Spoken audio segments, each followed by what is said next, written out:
Good day, everyone, and welcome to our podcast at the Still Point.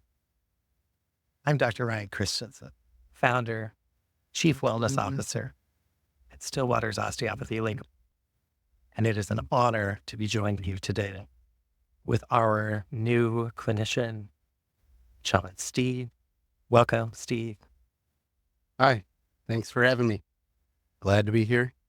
Thank you for being the vision and creative force behind this beautiful idea. Steve is a beautiful clinician who I'm excited for our listeners to get to meet. And I've got to experience some of his medicine, and boy, is it powerful. But we are really excited to be with you today, coming from beautiful Lake Orion, Michigan. Yes, a lot of people don't realize the makeup of Lake Orion. We're some of the people that originally said here. It wouldn't be right for us not to acknowledge the land that we're currently occupying once belonged to what was once known as the Three Fire Alliances here in Oakland County, which was made up of the Ottaway, Ojibwe, and Potawatomi Indian tribes. They all lived in Oakland County very peacefully throughout many generations. And then also right here in Lake Orion, the Nesping tribe of the Chippewa was also very present, especially when the first settlers arrived. And a lot of times here in Lake Orion, the Nesping tribe and the white settlers were helping each other out. They lived here cooperatively. They helped them clear lands. They helped them with crops and shores.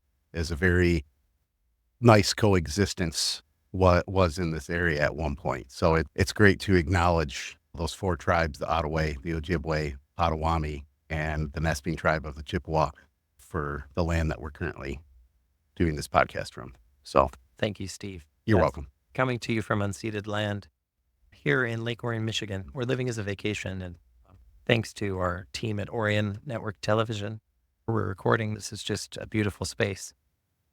And I'm just really excited, Steve. Thank you for that education, because we really come to this spirituality through our ancestors. And today is a beautiful day of celebrated in a Christian tradition of All Souls Day, celebrating the saints. In the shamanistic tradition, we open our directions and call on Siwakinte, hummingbird, the ancestors. And the veil is very thin right now. What messages, Steve, do you pull in and welcome as we start talking about the mission of the Still Point, or at the Still Point, where medicine meets the sacred? I think the biggest thing that's coming through is that we need to open our hearts a little bit more.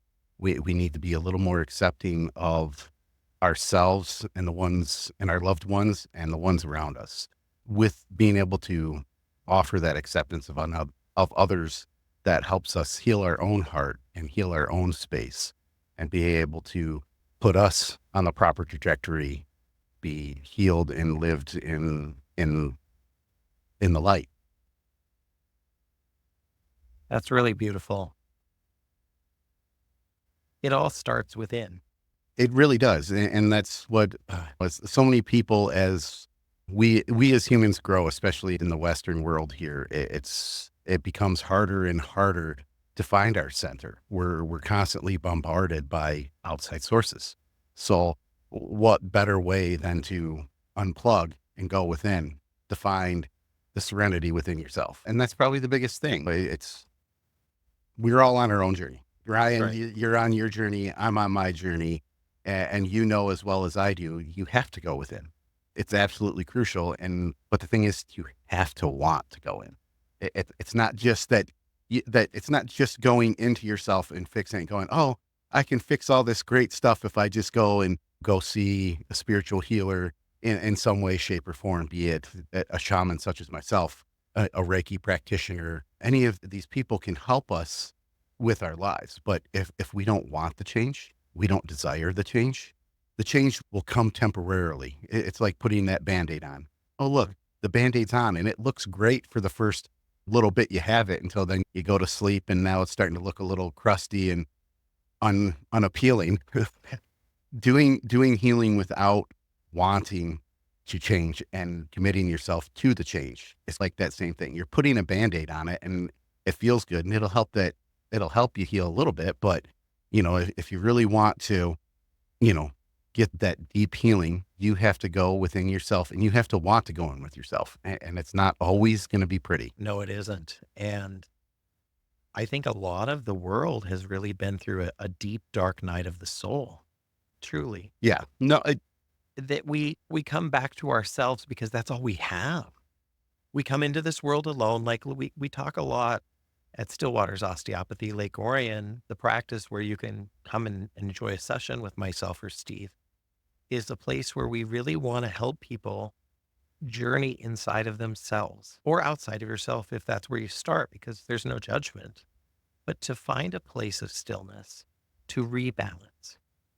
I don't think the inherent perfection of our bodies, of nature, of energy, all of the forces that when I look at the top of a baby's head and see the swirl that matches the swirl of a hurricane, that matches the swirl in the toilet bowl, I find it fascinating. That coincidences for me, maybe angel numbers, which if you're not familiar with that, that's see like 1111 or 2222. Or you look at the clock and it's always 1111. And it's funny how your energy seems to shift when you, like Steve said, desire to change. And most of us come to change either from a hand forcing us to do it or great pain, truly. there's so many things that can push us over that edge to heal.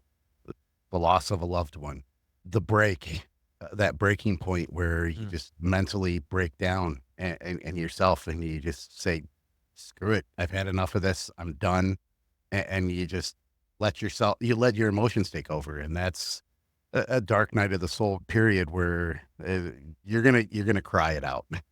You're going to scream it out. You might need to punch it out. It all depends on how you need to get your emotions out. But it becomes a very emotional journey that some people, when they start to experience, that's when they start to pull back a little bit out of that healing journey. And so that's where I think Leaning out as opposed to leaning in. exactly, because it's Talk like more about that, will you?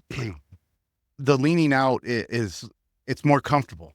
We know this space already back behind us. So we can fall back and we know that we're going to fall onto that comfortable couch that we have or that comfortable bed that we have. We can fall backwards and fall onto that. When we have to fall forward, now it's not something cushy that's going to grab us and hold us. It's the floor or it's the ground and you're going to hit with a thud. And so people are afraid of that because they're afraid they don't know how to catch themselves. And I don't think we can sometimes catch ourselves. That's No. why we need community. That's why I think we need each other. It's true. To see and be seen is a part of this work because we're all perfectly human. We're all perfectly perfect and we're all perfectly screwed up. I think. Oh, no, that couldn't be said. What you said couldn't be truer. And as I look at my humanness today, I am trying to laugh at myself instead of be mean to myself. Because one of the things I like to tell folks that we collaborate with at Still Waters is I don't have any more information about how you live your life. I make a lot of assumptions, and a lot of doctors do. And even where we come to the place within ourselves of being able to extend compassion, I think a lot of us are healing because nobody did things for us. Yeah, it all goes back. It can go so far back into our ancestral lines, and this is one of the things that through shamanism that we definitely take a look back is your past lives, your ancestral ties to all these things make up who and what you are now. This is the company of the saints too, folks. So on this All Souls Day, like whatever your faith tradition here, the ofrenda, one of my patients this morning was talking about putting photos on the ofrenda of her ancestors. And she's like, yeah, grandma's visit. Yes, they do. Yeah. Your religion, your background doesn't matter. Tell us why, is shamanism a religion, Steve? No, shamanism, it's not a religion. It's a tool that we as shamans use to help the community heal from physical or mental issues. So it's a spiritual practice. Yes. Steve and I met is through our training with the local shaman Joe. We should start with a little grounding practice into shamanism. How do we ground, or how do you teach us to ground as shamans? Should we connect with Pachamama today? Yeah. Pachamama, for those that are new to shamanism, Pachamama is Mother Earth. That is, she is our mother of all. You know, the sun is our father, the earth is our mother. So these are spiritual practices within shamanism that's are part of the founding beliefs of what makes shamanism what it is. The word shaman, it's 50,000 years old. So we're looking at 50,000 years of history. And in the word shaman means one meaning is one who sees in the dark. It also has the meaning knowledge and heat. So shaman by many people is a person on fire with very special kind of knowledge. The one who sees in the dark, we'll talk more about that. Also, the idea of the hollow bone, which is something too that goes back to osteopathy. And is that about channel, Steve, or is it about energy? Why this is important? I think we get one life right now, one planet right now. Yeah. It's important to go on this journey and heal yourself and find yourself, because we're all, we all come to Earth with knowing that we won't remember anything when we get here. But we're going to start with a complete blank slate. So we come into this world knowing that we came here with a purpose, with a soul contract in place to help guide us or teach us what we need to learn in this lifetime. Because over many lifetimes, you'll have to learn many different lessons. And that's why we have so many lives that we've all gone through. And if it wasn't, maybe people have a hard time with an idea of a reincarnation thing. And this is where we talk about the ancestors, because there's energetic imprints of previous agreements, of cords, of attachments, things that I think the quantum space is starting to understand and explore. But our shaman friends have been talking about this for many eons. Yes, because when you look at some of your ancestral ties, you have to look at, well, what does that mean? What does an ancestral tie mean? It means this connection to one of your ancestors that may have either had something really good or really bad happen in their life. And so they imprint eh, this knowledge into the ancestral line. They'll be like, I need to pass this knowledge down because everyone in existence needs to know. So this does or does not happen to other people in my family. Most of the time we see it on that more negative side of things. So with that, I'm going to throw an example out there. Our ancestors from early settler times on, be careful when walking around a horse because you don't want to take a horseshoe to the head, because that's what took your ancestor out. So they're very cautious to put this horse knowledge that to you has no effect in your life whatsoever. My grandma June said, watch for snakes, because we grew up where there were rattlesnakes in Montana. And that was the most loving thing that they could say to you, is watch for snakes. But that's an example. Yes, it would survive. I love that you say that. Well, but It's so applicable in my life. Well, for a lot of people, we're not dealing with horses on an everyday basis. Our mode of transportation in our farming equipment, we don't use horses in the manner that they did in early settler time. Right. So this knowledge that we have, and so then we have this ancestral line that has this fear hooked to it of horses, or a fear of animals, or a fear of getting kicked. One of those fears is going to be imprinted upon you and your grandma and your great grandma and your great grandma, so on down the line to the original person who put this in place, your original ancestor. And can it be cleared? It can be cleared. That is something that through the illumination processing and going through shamanic healing, that we can look at some of those ancestral cords and take a look at it, figure out exactly what ancestor this is. Sometimes we get a name, sometimes we don't, but it is definitely someone in your line, and we can journey through and talk to that ancestor, figure out why they put this tie onto you, what it means, and then talk to them about how it's not relevant in your life and how we're going to remove that. And when you remove that ancestral line, or that ancestral, some will call it a curse, some will call it whatever you want to label it as. But when we pull that back, that doesn't just help you. That helps if you have siblings or other immediate family member that's still living. That helps them. It helps future generations of your family also. So that doesn't get imprinted on your kids or your kids. That's so helpful because you truly have control here and you have a choice. Like we were getting back to earlier in this episode, is talking so much about the choice to heal and the choice to honor our ancestors by learning a new thing. Because sometimes we get so stuck in, I've done it that way, and that's good. And the one thing I've learned about brain science, about neuroscience, about energy, is you can clear yourself and start as clear, still waters. Yeah. We're a liquid crystal with consciousness. We're a plant with legs here. We can connect with all living beings if we're smart enough, I think. You're absolutely right. How did you come into this? I think a lot of us come into the journey of becoming a wounded healer or healer through great pain and great suffering. 2 or 3 minutes each and just tell a little bit of a story here. Yeah. And then finish out with a practice. Because I think we've also opened some doorways already on this day to the ancestors and the lineage and the ancestors. Thank you, Steve, for naming the native ancestors that first inhabited these lands. And my family tradition comes mostly from Norway through a homestead in Montana, where then I ended up here in Pontiac, Michigan for residency in family and emergency medicine. And I discovered my hands as osteopathic tools to help with healing. And I actually trained as a shaman in Pontiac as well. It's been such a beautiful gift to see where the opening is. And I am so called to just allow some transparency for these conversations to begin. Yeah.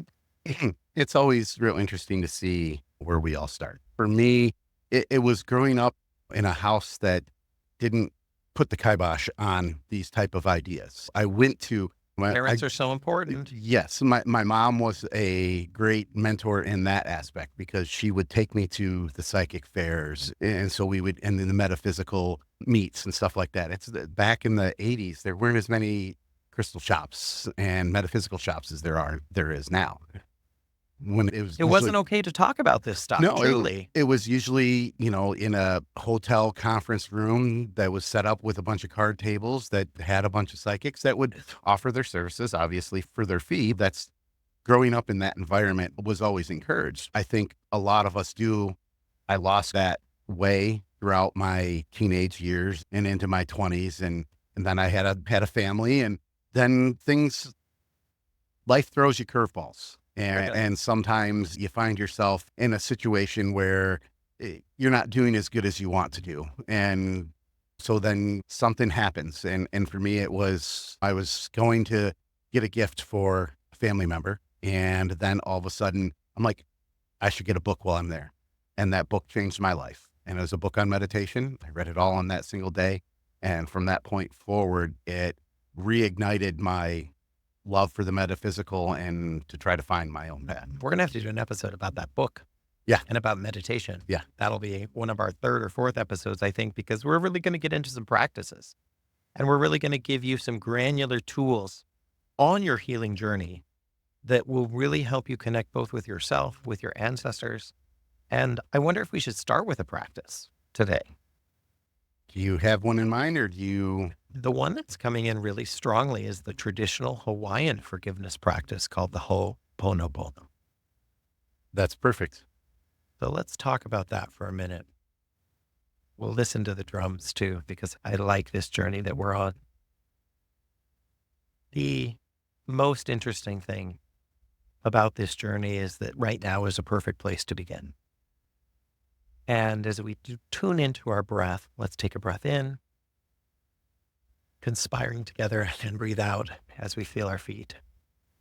Same. That's right. And the Hawaiian forgiveness practice called the Ho'oponopono is 4 statements that we're going to make to ourselves first. So we're going to say our names to ourselves out loud.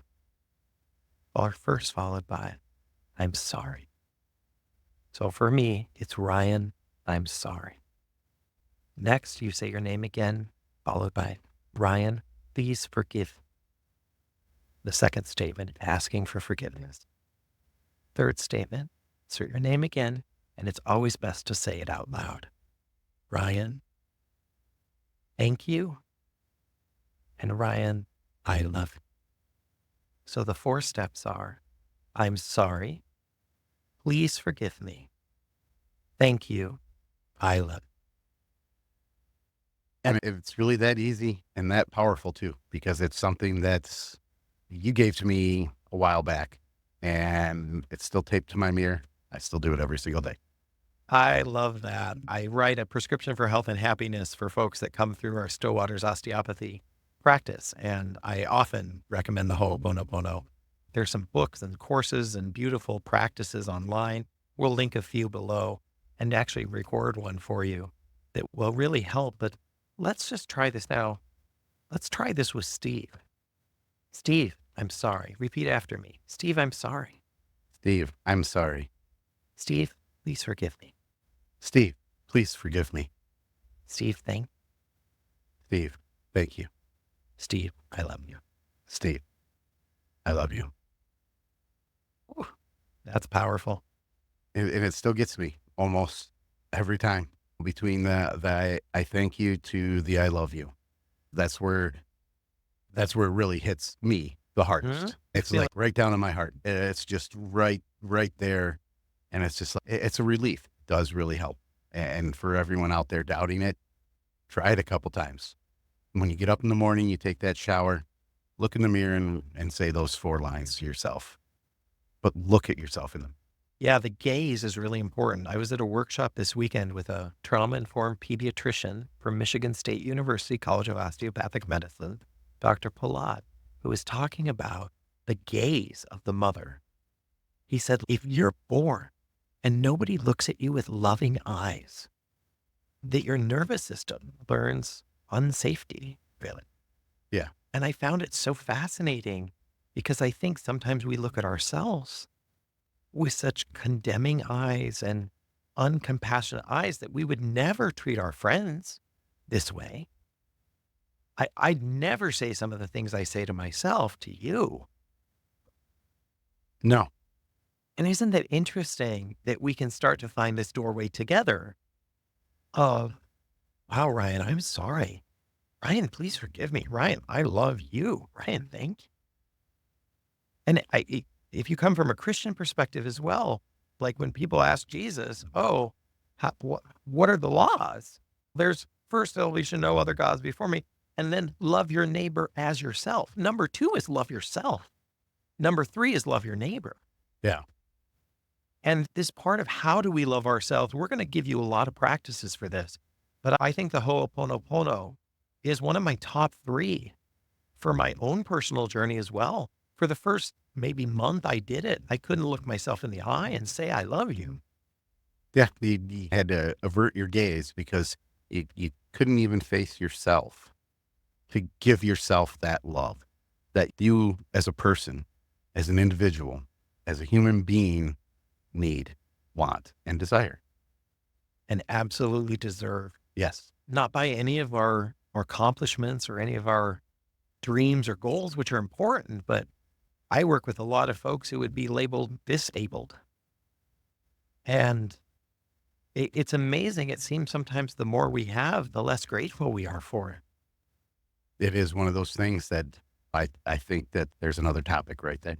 And we want to continue this conversation with you. For those of us who have joined us live, thank you. I just think it's really exciting to see where we've gone and maybe where we're going. And just really appreciate you joining us for this. Don't be afraid to lean on others for help. That's probably one of the biggest things is you got to look within yourself, but don't be afraid to lean on others. We got a wonderful Dr. Ryan, who's sitting across from me that owns Still Waters and was the founder. We're here to help. If his is the type of services you need, he's more than happy to help book an appointment and get you on your healing path, as I am also. That's right. A couple of rules I have is you're never as good as the day you come out of the factory. Doctors, including myself, are never as smart as we say we are. And you're the expert in you. No gurus, truly, because I think we all need help, but I'm not sure that any one other person or any one tradition has all the answers. And I have been amazed through my pathway of opening and expansion that learning some of the shamanic practices, breath work, the dragon breath, particularly, that we'll be teaching you soon. Some of these doorways have been extremely powerful in ways that I still choke up and don't have words for, similar to our description of that Ho'oponopono earlier. Yeah, and we'll teach other meditation practices, breathwork practices, all the things that can help ease some of your mind when those intrusive thoughts or those intrusive situations happen and you need to step away off to the side for 5 minutes and collect yourself. We'll give you some quick things throughout our podcasts every time to try to help with something. So today was the Ho'oponopono. Next time we'll be doing something else. And we want to know what makes your healing journey difficult. Because I think one of the things is we'd like to create this space for the seekers, for those who maybe love medicine and crave a more spiritual approach, or maybe some people who are spiritual and need some medicine but aren't necessarily sure where or how that all fits together. Yep. And I really think we're on the same team. And as humanity continues to awaken into this newer light and energy, we talk some about astrology and human design, which is another beautiful passion. And we're in the last degrees of Pluto in Capricorn before going into Aquarius on November 19th. So, and today is a new moon in Scorpio. And Scorpio, again, for those of you in Scorpio season, happy Scorpio season, it's truly death and rebirth. And the scorpion goes and stings and then goes back into its cave.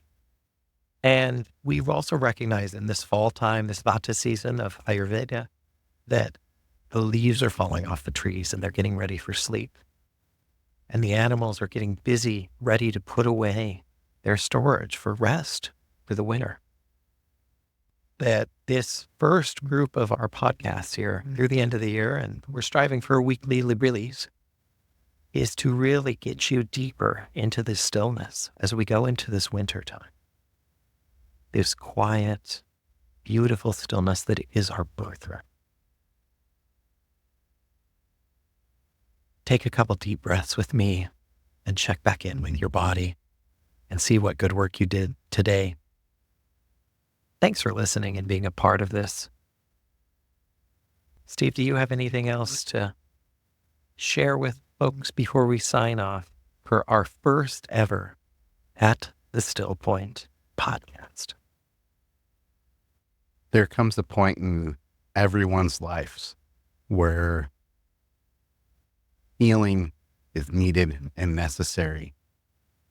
And nothing brings you closer to earth and to God and everything else than going within yourself and using this time to heal.